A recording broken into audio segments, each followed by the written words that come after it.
마태복음 5장 38절부터 42절 말씀까지입니다. 신약성경 마태복음 5장 38절 말씀부터 42절 말씀까지. 또 눈은 눈으로 이는 이로 갚으라 하였다는 것을 너희가 들었으나 나는 너희에게 이르노니 악한 자를 대적하지 말라. 누구든 내 오른뺨을 치거든 왼편도 돌려대며 또 너를 고발하여 속옷을 가지고자 하는 자에게 겉옷까지도 가지게 하며 또 누구든지 너로 억지로 오리를 가게 하거든 그 사람과 심리를 동행하고 내게 구하는 자에게 주며 내게 꾸고자 하는 자에게 거절하지 말라. 아멘. 눈은 눈으로 이는 이로 갚으라. 이것은 이제 구약의 모세율법에서 주어졌던 복수법이라고 할 수가 있습니다. 상대방이 내게 악을 행한 만큼 그대로 갚는 것이죠. 이것은 이제 두 가지의 원리를 담고 있는데 보통 우리는 이제 사람이 내게 악을 행할 때에 그것을 갚음으로써 어떤 공의와 정의가 이루어지기를 원하는 것이죠. 모세도 이스라엘 백성 사회에 이 법으로 말미암아 사회적인 정의가 이루어질 수 있다고 보았던 것이죠. 그러나 이제 예수님께서 말씀하시는 바는 그것이 이제 불필요하다는 것도 아니고 이 계명이 악하다는 것도 아닙니다. 이것이 다만 부족하다는 것이죠. 완전한 법은 아니라는 것입니다. 사람이 내게 악을 행할 때에 우리가 그것을 어떻게 갚을 것인가를 생각할 때에 모세가 준 율법은 근본적으로 사람의 마음의 완악함을 고려해서 주신 것이다라는 것이죠. 그 완악함이라는 것은 누군가 내게 악을 행한다면 우리는 그가 내게 행한 악에 더하여서 더 큰 것으로 돌려주고 싶은 것이 사람의 본래 마음 아니겠습니까? 상대방이 내 눈을 상하게 한다고 내가 눈에서만 그치는 것도 아니고 상대방이 내게 이를 상하게 한다면 내가 그 사람의 이만 상하게 하겠다고 생각하는 것은 아니죠. 우리 마음의 완악함은 사람이 내게 끼친 해악에 더하여서 2배, 3배로 돌려주고 싶은 것이 사람의 마음인데 이 복수법은 상대방이 내게 행한 악만큼 돌려줘야 한다라는 것을 정하고 있는 것입니다. 그래서 일단은 우리 마음 안에 있는 완악함을 절제하는 그런 제한하는 정도의 그런 의도를 갖고 있는 모세율법이라고 할 수가 있겠고, 두 번째 이 율법을 주시는 신명기나 레위기의 말씀을 가서 찾아보면은 근본적으로 긍휼히 여기지 말라라는 말씀과 함께 주어지고 있어요. 그러니까 상대가 내게 악을 행할 때에는 긍휼히 여기지 말고 그가 행한 만큼 꼭 갚아주라는 것이죠. 그렇게 해서 그의 죄에 대한 그 결과를 분명하게 알려주라는 것이죠. 그것이 이제 피해자를 위한 방법이기도 하고 가해자에게 마땅히 내려질 처벌이기 때문에 재판하는 사람이든지 피해자들은 이런 일에 긍휼히 여기지 말라라는 법으로 주어지고 있다는 것입니다. 근데 예수님께서는 이제 이 법이 잘못됐다는 것이 아니라 이제 이 법을 완전케 하시는 예수님의 입장에서 보면은 이제 부족하다는 거예요. 어떤 부분이 부족하다는 거냐 하면 이제 용서와 이제 사랑, 긍휼 이런 것들이 부족하다는 것입니다. 예수님이 말하는 제자의 길이라는 것은 예수님이 생각하시는 하나님의 아들로서 사는 길, 혹은 하나님의 백성들로서 사는 길에는 때로는 죄인들을 향한, 내게 악을 행한 자를 향한 용서와 사랑이 이제 동반되어져야 된다라고 하고 말씀하고 있는 것이죠. 심지어 사람이 내게 죄를 행하고 악을 행했을 때조차라도 우리가 용서와 사랑, 혹은 그가 내게 악을 행하는 동안에 내가 그것을 견뎌내는 인내, 그런 덕목이 우리에게 없다면, 그런 것들이 철저하게 배제당한다면 우리가 어떻게 하나님의 아들로서 자녀들로서 살 수 있겠는가라고 사실은 이제 반문하고 계신 겁니다. 이 말씀은 사회적 정의를 이루는 길을 말씀하고 있는 게 아니고, 우리 인간 사회에서의 의를 말하는 것이 아니고 하나님의 자녀로서 사는 법을 말하고 있는 거예요. 그러니까 제자로서 사는 법. 하나님의 정의라는 것은 죄인을 반드시 영멸에 들어가게 하는 것이 하나님의 정의가 아니라 죄인을 오히려 회개에 이르게 하고 그로 말미암아 구원을 얻게 하는 데까지 이 사랑의 그 자발적인 행위를 통해서 그 죄인도 하나님 앞에 자녀로 돌아오게 하는 그것까지 포함되어 있다고 말씀하고 있는 것이죠. 우리가 오해하지 말 것은 예수님께서 말씀하시는 것이 상대방이 악을 행하도록 방조하라 혹은 악을 무관심하게 두라 그런 말씀이 아닙니다. 우리가 요 전에도 예수님께 주셨던 말씀을 보면 악에 대한 예수님의 정의는 훨씬 더 내면적입니다.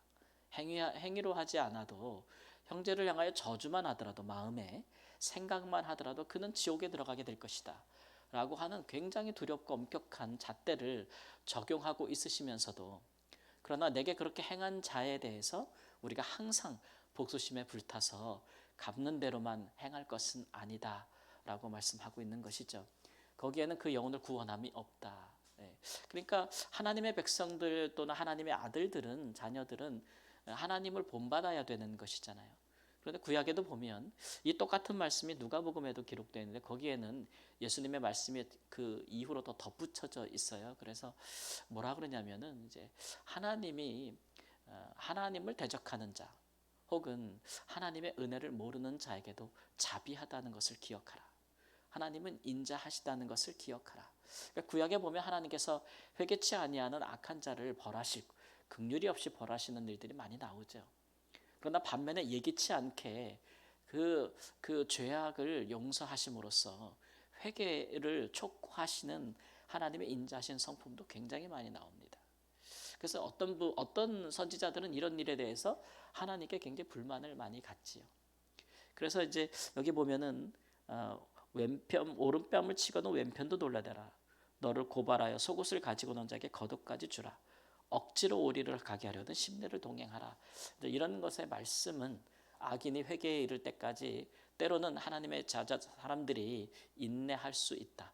희생을 감내할 수 있다라는 부분에 대해서 말씀하시는 것이고 영혼을 얻는 것이 이런 큰 고통 특히 악인이 회개할 때는 악인이 회개함에 이르게 될 때 그것을 목적으로 할 때는 이만한 큰 손해와 희생과 고통이 감내되어져야 된다는 것을 말씀하고 있는 것입니다.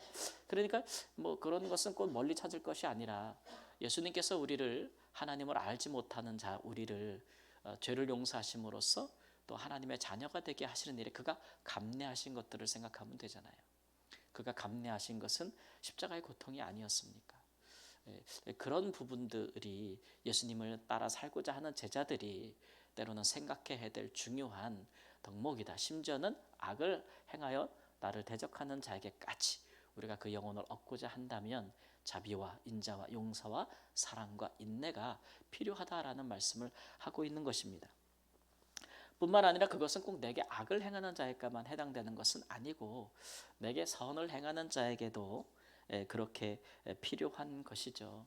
이 말씀에 덧붙여 본다면 우리가 누군가 우리에게 선을 베풀 때에 우리가 항상 상호 호혜적인 것으로만 내게 선을 베풀고 내게 칭찬을 하는 자에게만 나도 칭찬을 하고 나도 선을 베푼다면 나를 축복하는 자에게만 나도 축복한다면 그것이 너에게 무슨 상이 있겠느냐라고 말씀하신 적이 있죠. 오히려 나를 저주하는 자를 내가 축복한다면 내게 베풀지 않는 자에게 되갚을 능력이 없는 자에게 내가 그에게 베푼다면 오히려 그것이 하나님이 보실 때 우리에게 큰 상, 영원히 잃지 아니하는 큰 상이 되지 않겠느냐 이렇게 말씀하셨죠. 여기에도 역시 이제 사랑이 동반되어지는 이해라고 할 수가 있겠습니다.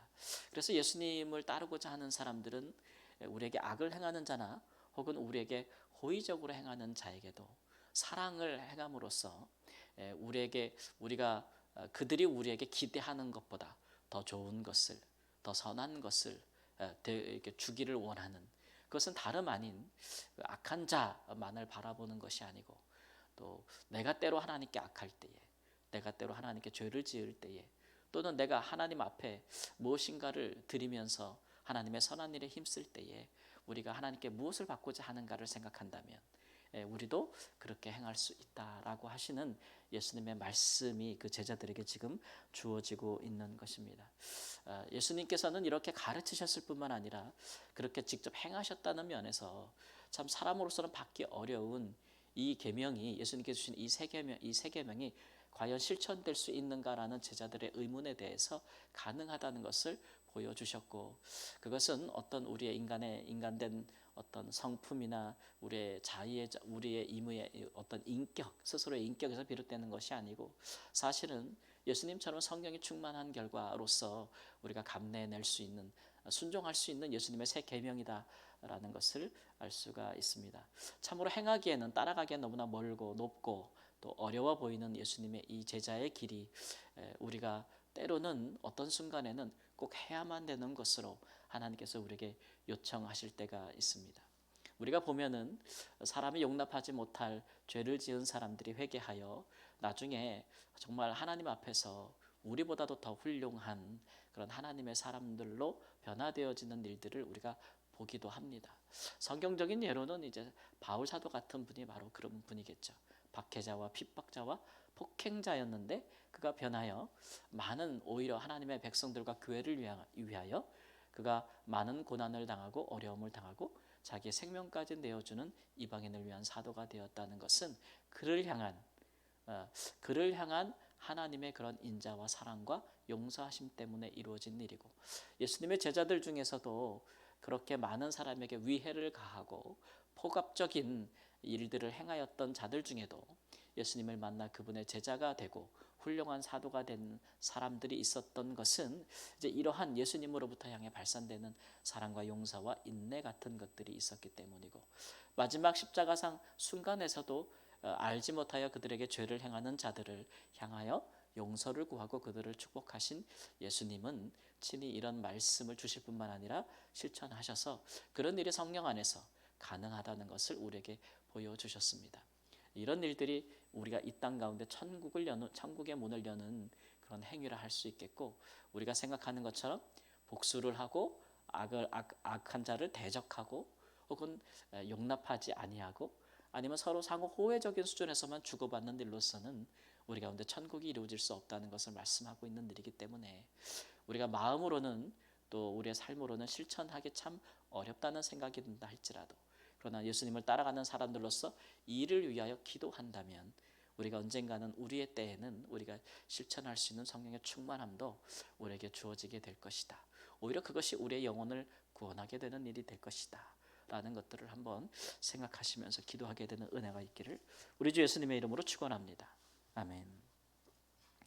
주님, 우리가 주님의 말씀을 받을 때마다 참 우리 스스로 행하기에 어렵고 하나님 참으로 어려운 하나님 말씀이라는 것을 깨닫습니다. 우리가 우리의 마음부터 또 우리의 삶의 행위에 이르기까지 어떻게 예수님을 따라갈 수 있을지 큰 고민이 되지 않을 수 없습니다.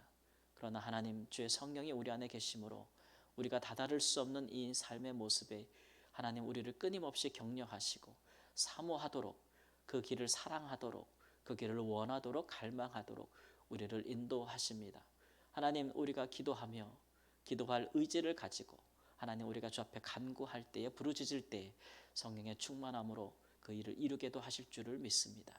하나님, 우리를 인하여 심지어는 죄악 가운데 있는 한 영혼도 구원에 이를 수 있다면 우리가 참으로 예수님을 닮아가는 것이 아니겠습니까? 주님 사랑을 인하여든 하나님 죄를 인하여든 영혼이 주 앞에 이를 수 있는 구원의 통로로 저희가 사용될 수 있도록 주님 우리 가운데 은혜와 사랑을 더하여 주옵소서. 존귀하신 예수님의 이름으로 기도합니다. 아멘.